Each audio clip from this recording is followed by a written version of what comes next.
नमस्कार दोस्तों। MP police के एग्जाम में आज से 30 से 35 दिनों का समय बचा है और 30 से 35 दिनों में हमें क्या पढ़ना है और क्या छोड़ना है, ये बहुत बड़ी बात है। तो इस वीडियो में मैं आपको बताने वाला हूं कि अब हमें क्या क्या पढ़ना है और क्या चीज़ छोड़नी है जो आपके लिए ज़रूरी नहीं है। तो बहुत ही इंपॉर्टेंट वीडियो होने वाला है, अंत तक जरूर बने रहना ताकि आपकी तैयारी एक सही दिशा में जाए। तो दोस्तों, सबसे पहले मैं आपको बात करने वाला हूँ कि जो एमपी पुलिस के एग्जाम है इसमें दो सबसे इंपॉर्टेंट सब्जेक्ट है जिनका नाम है मैथ्स और रीजनिंग।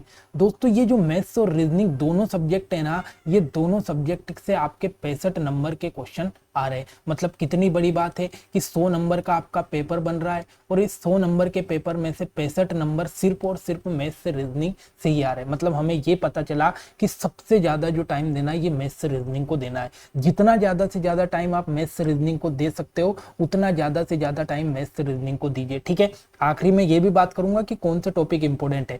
तो मैथ्स से रीजनिंग इंपॉर्टेंट हुआ। उसके बाद में तीसरा इंपॉर्टेंट सब्जेक्ट हुआ दोस्तों आपका साइंस। और साइंस से दोस्तों आपके 15 नंबर के क्वेश्चन बन रहे। मतलब ये देखो कि 65 नंबर तो मैथ्स रीजनिंग और 15 नंबर आपका साइंस। मतलब दोनों सब्जेक्ट से आपके कितने नंबर कवर हो गए? तो 80 नंबर कवर हो गए। अब कितनी बड़ी बात है कि 100 नंबर के पेपर में से 80 नंबर क्या सिर्फ मैथ्स और रीजनिंग और साइंस से आ रहे। और तीसरा चौथा इंपॉर्टेंट सब्जेक्ट है दोस्तों एमपी जीके। और एमपी जीके के लगभग आपके 5 नंबर के क्वेश्चन पूछे जाएंगे। मतलब ये देखो कि ये 4 सब्जेक्ट से आपके 85 नंबर आ रहे हैं। ये 4 सब्जेक्ट से आपके 85 नंबर आ रहे हैं। मतलब हमें एक चीज पता चली कि आज से अब जब तक आपकी एग्जाम है इन 4 सब्जेक्ट पर ही हमें ध्यान देना है। ठीक है, बाकी सब्जेक्ट का क्या करना, बाकी सब्जेक्ट पर भी बात करेंगे, लेकिन पहली प्रायोरिटी आपको ये देखना है कि ये जो 4 सब्जेक्ट है इन पर आप दिन भर लगा दो। ठीक है, बाकी चीजों पर ध्यान भले ही मत दो, पर दिन भर इन 4 सब्जेक्ट पर लगा दो जितना टाइम हो सकता है। ज्यादा से ज्यादा मैथ्स, उसके बाद में रीजनिंग, फिर साइंस और फिर एमपी के। ठीक है, अगर एमपी जीके को आज से डेली एक एक घंटा भी पढ़ोगे ना, आप 1 घंटा भी अगर आप पढ़ोगे एमपी जीके का, तो आपके सारे क्वेश्चन 5 नंबर के बन जाएगा। बहुत बड़ी बात नहीं है। साइंस आप अच्छे से पढ़ो, साइंस में भी क्या पढ़ना है ये मैं आगे बताऊंगा, लेकिन अभी 4 सब्जेक्ट तो ये हो गए। ठीक है सर, अब 85 नंबर का पेपर आपका यहाँ से हो गया, अब बचा हुआ 15 नंबर का। ठीक है, अब ये जो 15 नंबर का है ना दोस्तों, अगर आज ही से आप छोड़ दोगे और कुछ टाइम से आप महीने 2 महीने 3 महीने से तैयारी अगर कर रहे हो तो इसमें से आपके 7 से 8 नंबर के क्वेश्चन तो बन जाएंगे। ठीक है, 7 से 8 नंबर के क्वेश्चन आपके इजीली बन जाएंगे। ठीक है, नहीं सर हमें तो पढ़ना ही है 15 नंबर का, फिर क्या करें? अगर पढ़ना ही है तो फिर सबसे ज्यादा आप पॉलिटी को शुरुआत में खत्म कर लो। उसके बाद में हिस्ट्री में भी कौन सी? तो हिस्ट्री में मॉडर्न। ठीक है, हिस्ट्री में मॉडर्न यानी आधुनिक हिस्ट्री को खत्म कर लो। और उसके बाद में थोड़ा सा स्टैटिक जीके में नृत्य वगैरह पढ़ लो और करंट अफेयर पर ध्यान दे लो। मतलब अगर आपको 15 नंबर का पढ़ना है तो पहले पॉलिटी थोड़ा टाइम दे लो, उसके बाद में मॉडर्न हिस्ट्री पढ़ लो, थोड़ा सा स्टैटिक जीके पढ़ लो और करंट अफेयर पर एक बार नजर मार लेना। तो ये 15 नंबर भी आपके कवर हो जाएंगे। और अगर आप आज से इनको छोड़ भी देते हो ना तो कोई बड़ी बात नहीं है, 7 से 8 नंबर आपके बन जाएंगे। तुक्के भी लग जाएंगे 1-2, क्योंकि नेगेटिव मार्किंग तो कोई है नहीं।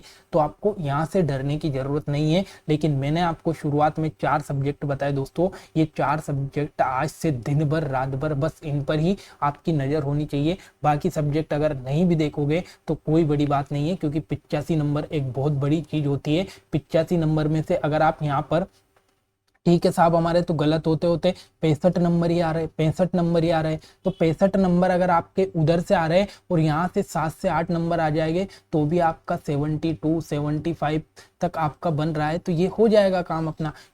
72 75 तक भी अगर आपके नंबर आ रहे हैं तो काम हो जाएगा, क्योंकि उधर फिजिकल भी 100 नंबर का है। तो इतनी चीजें आपको याद रखना है। ठीक है, ठीक है सर, अब बताओ कि पढ़ना कैसे है। अब देखो, सबसे पहली चीज आपके पास है मैथ्स। ठीक है, अब मैथ्स में दोस्तों बहुत सारे क्या है, अभी नई तैयारी करे या फिर अभी टाइम उनके पास नहीं है, तो दोस्तों याद रखना है मैथ्स में जो आपका अर्थमेटिक है, ये अर्थमेटिक तो आपको पूरा करके जाना ही है। ठीक है, मैथ्स में अर्थमेटिक से ज्यादा क्वेश्चन पूछे जाते हैं, तो मैथ्स में अर्थमेटिक आपको करके जाना है। ठीक है सर, और जिसका अभी एडवांस मैथ्स कंप्लीट नहीं हुआ तो ये 2 टॉपिक आपको करके जाना है, एक तो नंबर सिस्टम। ठीक है, नंबर सिस्टम, और एक आपका मेंसुरेशन।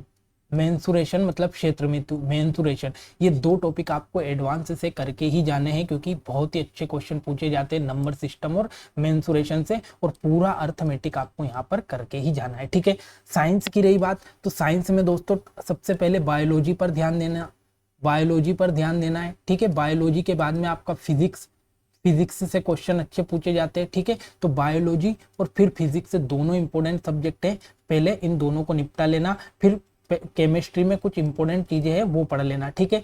एमपीजीके का मैंने आपको बता दिया कि अगर आप रोज 1 आवर भी, अगर 1 घंटा भी एमपीजीके को दोगे तो आज इसे 30 दिन में आपका एमपीजीके खत्म हो जाएगा। तो ये एमपीजीके पर ज्यादा लोड लेने की जरूरत नहीं है, क्योंकि सब्जेक्ट एमपी का, एमपी के एग्जाम दे रहे हो तो आपको याद होना चाहिए। अब बात आई रीजनिंग की, तो दोस्तों रीजनिंग में वर्बल के सारे चैप्टर आपको पढ़ना है, ठीक है। वर्बल के सारे चैप्टर आपको पढ़ना है और आपको याद होगा ही है, लेकिन नॉन वर्बल के आप थोड़ा सा एक बार देख लेना, नॉन वर्बल से भी अच्छे क्वेश्चन आपके यहाँ से पूछे जाते हैं। तो ये रीजनिंग आपके लिए इंपॉर्टेंट है, ये सारी चीजें आपको क्या पढ़ना है, कितना पढ़ना है, ये चीजें। अब रही बात टेस्ट की कि भाई टेस्ट हमें कितने देने हैं, क्या देना है। टेस्ट की हम बात करें दोस्तों, तो अगर आप डेली टेस्ट नहीं दे पा रहे हो तो या तो सप्ताह में 1 टेस्ट दे लो, ठीक है। 1 टेस्ट पूरे वीक में दे लो, या ज्यादा से ज्यादा 2 टेस्ट वीक में दे लो, ठीक है। क्योंकि बहुत सारे लोग का अभी सिलेबस कंप्लीट नहीं हुआ तो टेस्ट में नंबर नहीं आएंगे, फिर उधर डिमोटिवेट होंगे। तो अभी आप सिलेबस कंप्लीट करने पर ध्यान दो। अगर 1 टेस्ट दे सकते हो तो संडे संडे को 1 टेस्ट दे सकते हो, और अगर जिसका सिलेबस कंप्लीट है वो सप्ताह में 2 टेस्ट दे ले, ठीक है। कोई ज्यादा बड़ी बात नहीं। अगर डेली टेस्ट नहीं भी दोगे तो कोई बड़ी बात नहीं है दोस्तों।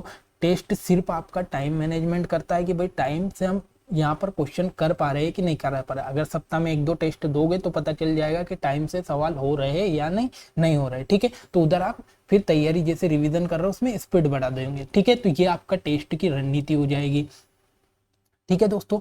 तो ये आज का इम्पोर्टेंट आपका वीडियो था, जिसमें मैंने आपको बताया कि क्या पढ़ना है, कैसे पढ़ना है, किस तरीके से तैयारी करना है। तो आशा करता हूँ जानकारी आपको अच्छी लगी होगी। इसी तरीके के इंपॉर्टेंट वीडियो देखने के लिए आज ही हमारे चैनल को सब्सक्राइब करें। जय हिंद, जय भारत।